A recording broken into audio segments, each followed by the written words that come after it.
Hey everyone, it's vmcampos, photography fan, vintage digital camera fan. Let's talk about my latest adventures in photography. So I've got a Canon 5D Classic, also known as the 5D Mark I retroactively.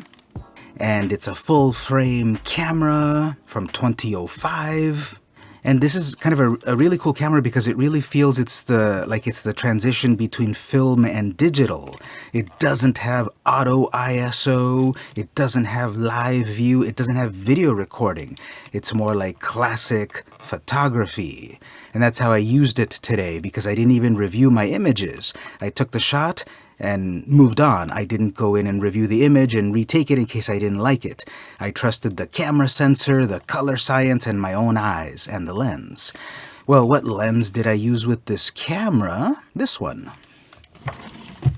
I recently went to a local thrift store and I found this Hanimex Praktica Nova 1B. I've already cleaned it up, but it was in need of a little bit of a clean. This is a film camera from the late 60s, early 70s. What stood out to me was that it says over here, made in Germany, East Germany. This is my first East German camera that I have.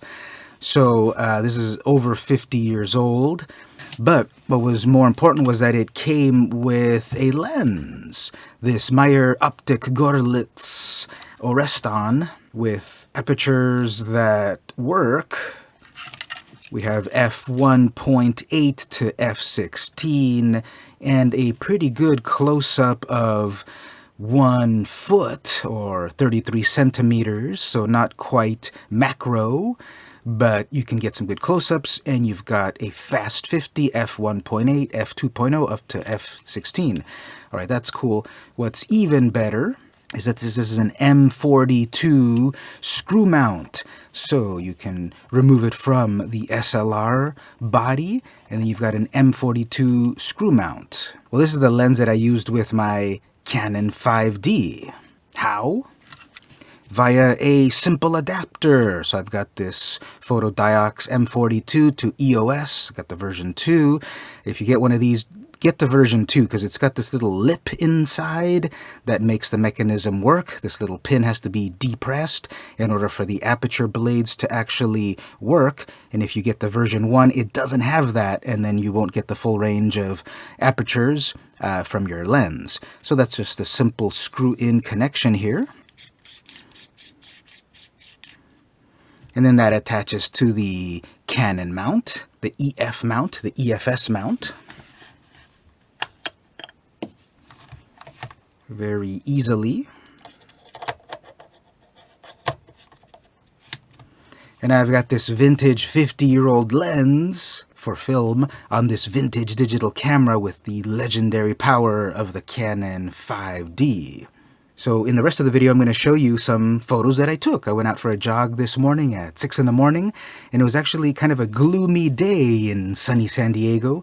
This will be the first time that I see them in this video. As I said, I was taking photos, but I wasn't looking at my results in the viewfinder, and this does not have live view, so I had to rely on good old optics and using just this mechanical lens, manually setting my ISO, which would range between ISO 100 to all the way up to ISO 1600, manually set, and in manual mode, where I would set my apertures as necessary, but pretty much everything was f1.8, and then relying on focus. There's no focus peaking in this camera. This is what I'm saying, that it feels like a vintage film camera, but in a digital body. And so I'm going to see the results for the first time on this camera. I can't wait to try it out. The legendary Meyer Optik Gorlitz Oreston 50mm f1.8.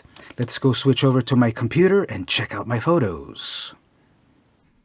All right, here we are on my computer, and I'm in Lightroom, Adobe Lightroom, and I will also be using Photoshop and Camera Raw. So I see I've got 22 items. I hadn't even seen how many photos I took. And just by browsing them right here, these colors are actually better than I thought. I thought it was a very gloomy day and I wasn't going to get any good colors out of the environment. So I was planning on doing all of these in black and white, but I see color, even in raw mode, looks pretty good. So I'm going to do just a quick overview of each one of these full screen, and then I'm going to go in and maybe do some edits. This is the first one that I shot where, yeah, it was like 6 in the morning. What does my metadata say? 6:40 in the morning. And we have the shot here of the community directory. Looks kind of interesting. Can't wait to edit that one a bit, pull up the shadows and such. That's looking towards the west. I see the distance is out of focus, close by is in focus, and that's one of the challenges of this vintage lens, that I thought I was focusing distance properly, but because there's no live view, you have to trust that you focused it properly. This is looking in the opposite direction. Again, the things that are relatively close by are somewhat more in focus, but further away not too in focus. Oh, this is also at f2.8. And I got here ISO 1600, so it's going to be very grainy, very noisy, which might be a cool vibe. I'm getting the lights with some cool glow to them. Looking up at a tree, we've got the blur, we've got the focus, got the grain. Yes, I know the noise. Exposed pretty well. Could probably bring up some of those shadows in RAW in a moment. Here's one of my favorite shots of this electrical tower. Looks like I got the focus better on that one. Actually, I probably went up to, oh, there's a bird right there. This is probably more like also at f16 or so. Let's see, I'm at ISO 200, and I probably changed the lens to f16 or so. And that's the interesting thing with using some of these vintage lenses. The metadata is going to record some things except for the aperture, which is one of the most important settings. But this seems sharp enough that it was probably f16, and because it was a bright enough environment, have a lot of crushed shadows there, which might be salvageable in RAW, but nice and sharp.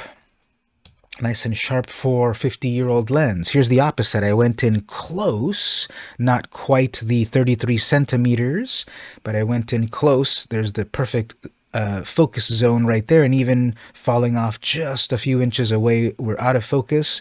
And we've got some blur, some bokeh in the background. This was an f1.8 most likely, and just got in close to get in the minimum focus. Pretty cool. I did not trespass. I'm all right. More leading lines that I like. We've got leading lines of the fence, of the power cables, of the path. That's facing south. This is distance is out of focus. F1.8 on this. Was I previously saying 2.8? Sorry, it's 1.8. 1.8 is the maximum aperture. So it's probably at f1.8 here, and we see that distance 10 feet is in focus, but should have gone more for the distance focus. That's turning around to that same electrical tower where I was lower. Here I am closer to it. Didn't hit focus on that one. If I zoom into all the pixels, yes, it's out of focus, but if we see it like that, it looks pretty good. We've got some vignetting going on. Get into some raw edits in a moment. Here I'm trying to do minimum focus distance or so with these very fluffy plants, underexposed. I was probably at 1/60th. Yeah, I didn't want to go lower than 1/60th for blur, although I could probably handle a little bit more. This one I should have probably brought up the ISO a bit.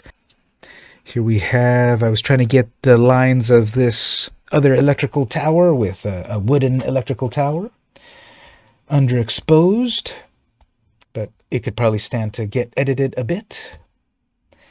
More leading lines that I like. This is towards the west. There's a school at the end of the road over there.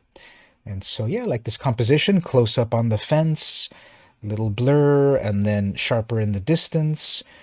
Focus happened to land on the sign. I was probably trying to focus at distances, and that's what I'm seeing as I'm reviewing all of these shots. The distance focus is hard to nail. I wasn't putting it at the full infinity focus. I was pulling it back a little bit, but I should probably just go for full infinity. And here we've got a little spider that is crawling away, out of focus. But if you crop it and edit it a bit, maybe high contrast might look interesting. Ooh, that one's nice. So again, this is the first time that I'm reviewing these images, and I like this one. We've got some bokeh. I got close to critical focus, got some bloom on the edges, nothing egregiously overexposed, but the bokeh is the focus here, and it looks nice. Oh, this one's interesting. So got a lot of bloom, got a lot of softness in the image, and it kind of works. Maybe this one would be a really cool contrasty black and white image. Compared with Bus Stop here, I kind of like the focus. I almost nailed it here. So good to have some blur in the background. Focus, where's our focus? Totally missed it, but looking at it at a distance like this looks fine. Again, we are often our harshest critic. Oh, there's the focus right there. We are often our harshest critics. So you may be seeing the shots and you think, yeah, they're pretty good. And with further edits, they might be even gooder. So here's just some, this one should look pretty good in black and white and high contrast to get the foliage in the sky. Here's another close-up. Ooh, pretty nice. Can't wait to edit this one a bit. Focus here, pretty close, pretty spot on to the main plant. And then just a few centimeters away, we've got some bokeh happening. Kind of interesting happening up here. This is at f1.8 and 1/60th and ISO 100. Got a couple more to look at. Then we'll do some edits. All right, this one's pretty sharp from edge to edge. Not utter distance, but the important part is the signs and the path. Pretty good. We got this one in good focus. Newly repaved road with the, you can still see the chalk lines of the arrows. Critical focus right there, right in the center of the image, basically. Starting to taper off at the edges. Nice. And our last shot here. This basketball court used to have brown tones, and now they put blue tones, so kind of interesting. Pretty colors. You see the distance over there, more of the hills. Got some nice sharpness here in the backboard. Yeah, and even the text of that recycle bin. Pretty nice. All right, so that was an overview looking at all of these for the first time. Let me go in and do some edits. The one that stood out in my mind, let's see about high contrast black and white for that one.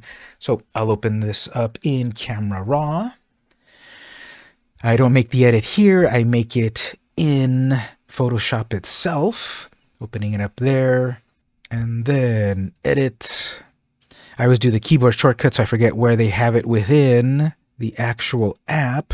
Keyboard shortcut is Control-Shift-A, but I think it's over somewhere. Sorry, I'm forgetting. Well, somewhere go find your Camera Raw editor, but keyboard shortcut Control-Shift-A or Command-Shift-A brings it up here. And then so we'll go over to black and white starting point. Then I like to do some auto and then play with it here, specifically over at effects. Bring up texture 10 units, clarity 20 units, dehaze 30 or 40 units. Zooming in for the details looks good. I could dehaze even more for more contrast, clarity more. I'm starting to bring in that vignette a little bit on the left. So I like the contrast there, but then I'll probably crop. Yep, comparatively there. Before and after. Pulling up some detail there. I'll probably crop this. And we'll keep the ratio 3:2. Crop out that vignette on the left. Do we need any of the sky? Do we want only the foliage? What about the top right? Maybe here. It's kind of interesting there. Got a strong black branch there. And then busy on the left. Pretty cool. Resize that to the final size for online. And there's that image. Let's check out another one.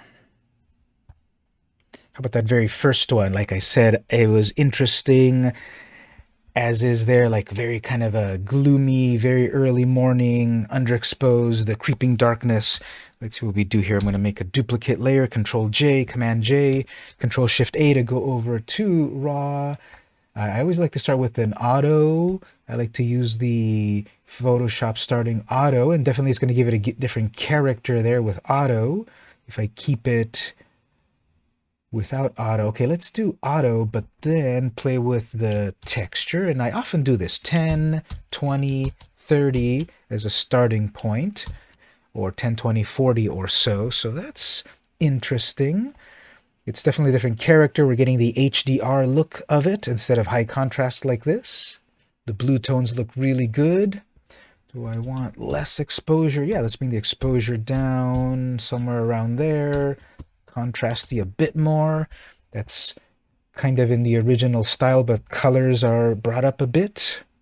Pretty cool. And then crop. Let's see, where's our crop? Maybe a square crop on this one. Yeah. So crop it around there. More headroom at the top. Around there. Yeah. There we go. Obviously at 100% zoom we see the blur, but if this is resized down to a size for Instagram sharing or the like, you're not going to see the imperfections. And there we are, and there we're at for Instagram sharing size. Nice. Couple more. Yeah, this one over here of this plant, what's it called? Elephant ears or something? Or I'm thinking of a different one. But for this one, let's try with just harsh black and white. So duplicate layer as I like.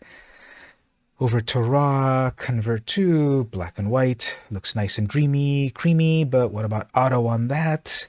Pulls up some of the shadows. Nah, no auto, but then we'll go over to my secret recipe technique with some dehaze, lots of dehaze there. Ooh, I like that. Very dramatic. I like that. Maybe exposure up a bit. 1, 2, 3, 4, 5 units. Bring up highlights a bit. 40 units. All right, so I like that. We got the color dreamy, but what about black and white dreamy? What about black and white grainy? That's looking good. I might remove this weird imperfection with clone tool. And there's a bit of a distracting one at the top left as well. Bit of a spider web as well. But yeah. What about the one here? Do we care about that one?